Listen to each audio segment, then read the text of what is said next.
इंसान 10,000 रुपए कमाकर भी खुश है तो कोई 50,000 कमाकर भी निराश। इसी तरह एक गरीब बाप का बच्चा होता है जिसे एक वक्त की रोटी भी मुश्किल से मिल पाती है, और वहीं दूसरी तरफ अमीर लोगों के बच्चे होते हैं जिनका सुबह का जूस भी उनके बेड तक खुद घर के नौकर लेकर जाते हैं। लेकिन दोस्तों, ऐसा नहीं है कि एक गरीब व्यक्ति हमेशा ही गरीब रहेगा, क्योंकि किसी ने सही कहा है कि गरीब या मिडिल क्लास परिवार में जन्म लेना आपकी गलती नहीं होती, लेकिन उसी गरीब परिवार में मर जाना ये सिर्फ और सिर्फ आपकी गलती है। क्योंकि ऐसे बहुत से लोग हैं जो गरीब होने के बावजूद आज करोड़ों रुपयों के मालिक बन चुके हैं। और आज के इस वीडियो में हम आपको एक ऐसे ही व्यक्ति के बारे में बताने जा रहे हैं जिसने अपनी जिंदगी में वो मुश्किल समय देखा जिसे देख और सुनकर आपकी आंखों से आंसू आ जाएंगे। और इनकी कहानी सुनकर हमारे जो भी भाई बंधु अपनी किस्मत को कोस रहे हैं वो भी कुछ करने का ठान लेंगे। तो आइए दोस्तों, जानते हैं उस शख्स के बारे में जिसने अपनी गरीबी को छोड़कर आज 22 लाख करोड़ रुपए की कंपनी खड़ी कर दी। जी हाँ, आपने सही सुना,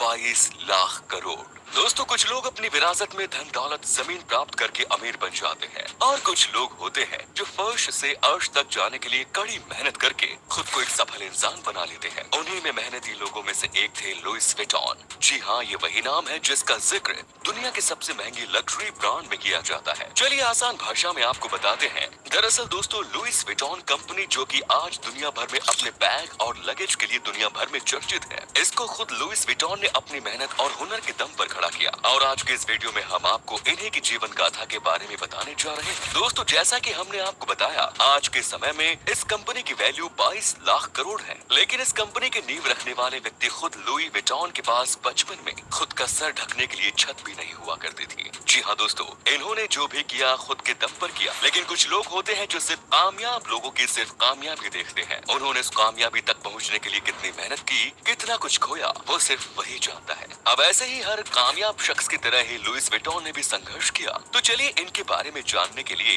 पीछे चलते हैं। दोस्तों, इनका जन्म हुआ 4 अगस्त 1821 फ्रांस के जुरा गांव में, और ये वो समय था जब फ्रांस में नेपोलियन के चंगुलों की वजह से काफी लड़ाइयाँ हुआ करती थी। इनके पिताजी पेशे से एक किसान थे, वहीं इनकी माँ टोपी बनाया करती थी, और खेती में इतनी कमाई नहीं होती थी कि लुई के पिता अपनी पत्नी और बेटे लुई विटॉन को 2 वक्त की रोटी खिला पाए, जिसके चलते लुई को अपने पिता के साथ काम करना पड़ा और साथ ही साथ जंगलों से लकड़ी भी इकट्ठा करनी पड़ी। अब जब धीरे धीरे लुई बड़े होने लगे तो गरीबी की वजह से इन्हें अच्छी शिक्षा भी नहीं मिल सकी। 2 वक्त की चैन की रोटी खाने के लिए लुई विटॉन फर्नीचर बनाने वाले कारीगरों के साथ काम करने लग गया। उस काम में उनकी इतनी कमाई तो नहीं होती थी कि वो कुछ पैसे जोड़ पाए, लेकिन उस काम को सीखकर उन्हें वो हुनर मिल गया जिसके बलबूते पर उन्होंने आज इस दुनिया में लाखों करोड़ों की कंपनी खड़ी कर दी। अब दोस्तों, इतनी टेंशन भरी जिंदगी के बीच उनकी माँ की किसी कारण से मौत हो गई। इस समय लुइस की उम्र सिर्फ 10 साल की थी। माँ के गुजर जाने के बाद इनके पिता ने दूसरी महिला से शादी कर ली, लेकिन इनकी सौतेली माँ ठीक वैसे ही थी जैसे हम फिल्मों में देखते हैं, क्योंकि इनकी सौतेली माँ ना तो खाना देती थी और ना ही इनसे प्यार। अब कुछ समय तक लुई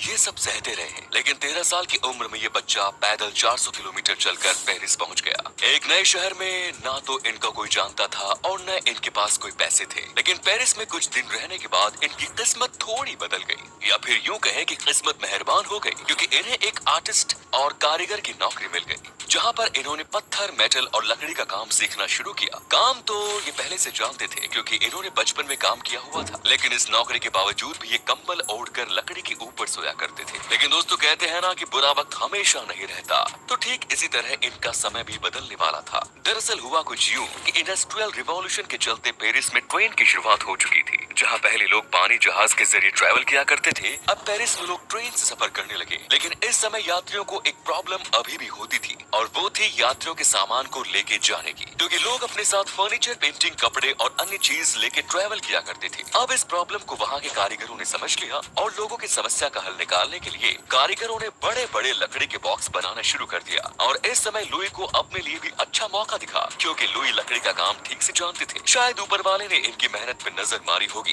क्योंकि काम सीखने के बाद ही इन्हें मोंसियर मारेशल ने अपनी फर्नीचर की दुकान में नौकरी दे दी। अब इस दुकान पर लुइस विटॉन कारीगर के तौर पर काम करने लगे, लेकिन अभी भी इनको बहुत कम पैसे मिला करते थे, जिससे ये सिर्फ 2 वक्त की रोटी ही खा पाते थे। और दोस्तों, वो कहते हैं ना कि जब तक हीरा घिसेगा नहीं तो चमकेगा कैसे। बस यहीं से लुई भी अपने हुनर में काम करने लगे और देखते ही देखते पेरिस के अमीर लोगों को उनके द्वारा बनाए गए लकड़ी के बक्से पसंद आने लगे और मॉन्सियर के बहुत सारे क्लाइंट लुई से ही अपने लकड़ी के बॉक्स बनवाने लगे। ये वो समय था जिसका इंतजार लुई बचपन से कर रहे थे। इनके कामों की इतनी प्रशंसा होने लगी कि फ्रांस की महारानी ने लुई को अपने पर्सनल बक्से बनवाने के लिए अपने महल में ही नौकरी दे दी। लेकिन 1 सालों के बाद महारानी के पास काम करने के बाद लुइस ने खुद के नाम पर ही अपनी एक दुकान खोली जिसको आज हम लुइस विटॉन के नाम से जानते हैं। दोस्तों, इस दुकान को खोलने के बाद लुई ने लोगों की समस्या पर गौर किया। दरअसल शुरुआत में लेदर के बक्से ऊपर से डॉम के आकार के बनाए जाते थे, जिससे जब बारिश होती थी तो पानी बक्सों के ऊपर नहीं रुकता था। लेकिन इस बक्से में परेशानी ये थी कि इस तरह के बक्सों को एक के ऊपर एक नहीं रख सकते थे। अब दोस्तों, लोगों की परेशानी को दूर करने के लिए लुई ने लेदर के बक्सों की जगह कैनवास का प्रयोग करके बक्सों को रेक्टेंगल शेप में बनाना शुरू किया। कैनवास का इस्तेमाल लुइस ने इसलिए किया क्योंकि एक तो ये सस्ता था और इसी के साथ साथ ये वाटरप्रूफ भी था।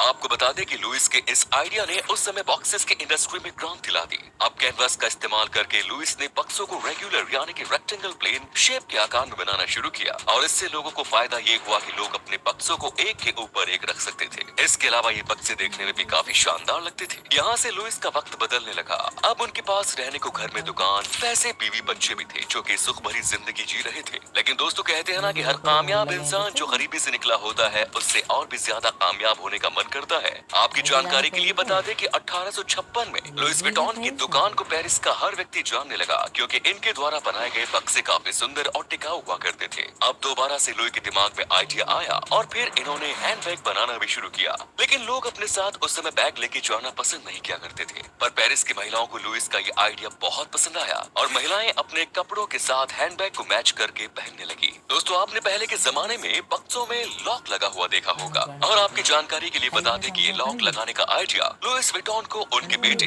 जॉर्ज विटॉन ने दिया, जिसके बाद पेरिस के मशहूर आर्टिस्ट लुइस विटॉन और भी ज्यादा फेमस होने लगे क्योंकि अब लोगों को बक्से के साथ साथ सिक्योरिटी भी मिल रही थी। लेकिन दोस्तों, कहते हैं ना कि अच्छा वक्त भी हमेशा अच्छा नहीं रहता, उसी तरह लुइस के साथ भी हुआ। दरअसल भाइयों, सन 1870 पेरिस में फ्रैंको प्रूसियन वॉर की वजह से उनका काम बंद हो गया। जर्मन और फ्रांस के बीच लड़ाई में लुई अपनी और अपने परिवार की जान बचाने के लिए अपना घर छोड़कर चले गए। अब दोस्तों, वो दोबारा से सड़क पर आ गए क्योंकि लुइस के पास रहने के लिए छत भी नहीं थी। बाकी लोगों की तरह वो भी किसी पेड़ के नीचे ही रहने लगे। दोस्तों, लड़ाई खत्म होने के बाद लुइस दोबारा से अपनी दुकान पे गए, लेकिन युद्ध होने की वजह से उनकी दुकान तहस नहस हो चुकी थी और दुकान पे मौजूद सामान को भी जवानों ने लूट लिया। पर दोस्तों, लुई ने दोबारा से अपने हुनर के दम पर अपनी वर्कशॉप को सही किया और दुकान पे काम करके लेडीज बैग और बक्से बनाकर बेचने लगे।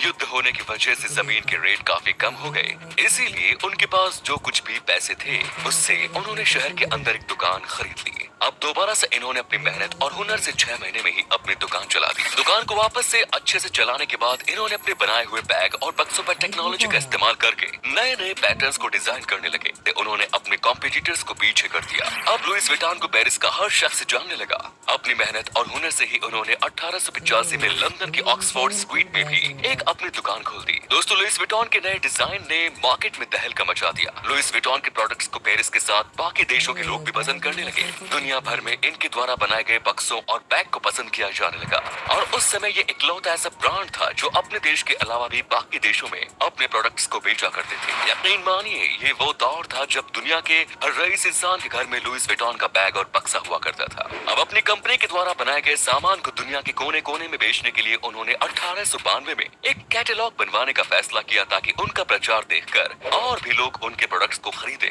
पर दोस्तों, कहते हैं जब ऊपर वाले का बुलावा आ जाए तो कोई भी हमें मरने से नहीं रोक सकता। 27 फरवरी 1892 में 70 साल की उम्र में लुइस विटॉन की मृत्यु हो गई। अब लुइस के बाद उनके बेटे ने अपने पिता द्वारा बनाई गई कंपनी को संभालना शुरू किया और उन्हीं की याद में जॉर्ज ने एलवी लोगो को पेटेंट करवा लिया। दोस्तों, ये वही एलवी है जिसे आज हम दुनिया भर के सिंगर्स के गानों में सुनते हैं। इसके अलावा आज एलवी कंपनी के सामान को दुनिया का हर व्यक्ति खरीदना चाहता है क्योंकि लुइस के द्वारा बनाई गई कंपनी दुनिया के सभी लग्जरी फैशन ब्रांड्स की लिस्ट में सबसे टॉप पर बैठी हुई है। आज के समय की बात करें तो लुइस विटॉन कंपनी को बर्नार्ड अर्नोल्ड्स ने खरीदा हुआ है। आपको जानकारी के लिए बता दें कि साल 2021 में अगस्त में बर्नार्ड अर्नोल्ड ने दुनिया के सबसे रईस इंसान जेफ बेजोस को पीछे कर दिया। तो दोस्तों, ये थी कहानी उस बच्चे की जिसने अपने हुनर और मेहनत के दम पर खुद को गरीबी रेखा से बहुत ऊपर ले गए, साथ ही साथ अपने आने वाली पीढ़ी को इतना नाम देकर चले गए जिससे उन्होंने कभी खाने का मोहताज नहीं होना पड़ा। इनकी तरह और भी लोग हैं जिन्होंने अपने सपनों को पूरा करने के लिए खुद को सफल बनाने के लिए